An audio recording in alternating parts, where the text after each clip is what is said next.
Nigel Farage is promising to reverse what he calls the Boris wave. The Boris wave. The Boris wave. Part of the Boris wave, stopping the Boris wave. He's referring to when large numbers of migrants settled in the UK after Boris Johnson, the former Prime Minister, implemented post-Brexit migration rules.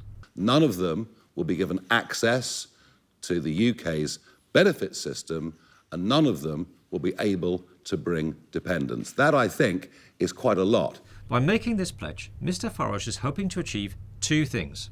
Firstly, by selling a policy he thinks will be popular, but also coining a phrase that's designed to link mass immigration with the Conservatives in the minds of voters. So, what exactly does he mean by a Boriswave? And is it a real thing?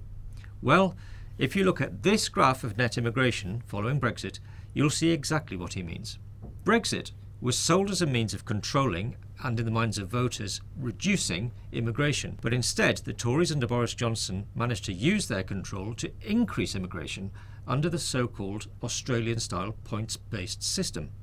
Net migration has added 2.6 million people to the UK population in the 4 years since the points-based system was introduced, the equivalent of a city the size of Birmingham. So, the Boris wave is real, and Nigel Farage says he'll reverse it by revoking the British residency of hundreds of thousands of people and making them reapply for visas under stricter criteria. He says this is vital not only to reduce the number of migrants already in the UK, but also to head off an increase in people having indefinite leave to remain after coming here during that so-called Boris wave. Around 60,000 people were given indefinite leave to remain last year, but because the process takes years, the effect on those numbers by the Boris wave will only start being seen in 2027, when 170,000 people, almost treble last year's figure, are forecast to be given that indefinite leave to remain. Nigel Farage's new policy pledge is political, but it's also personal, because Farage loathes Johnson.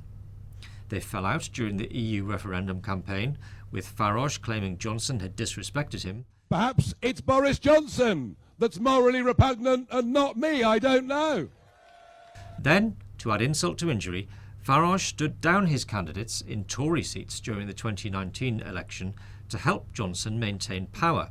He did so on the premise that Johnson would get Brexit done, but instead, the then PM increased net migration, leaving him feeling completely betrayed.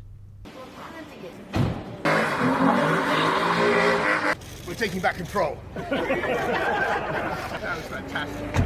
So, if you were hoping that Farage and Johnson, or Reform UK and the Tories, were going to put their differences aside to form a super party of the right, I'm afraid you might have a rather long wait ahead.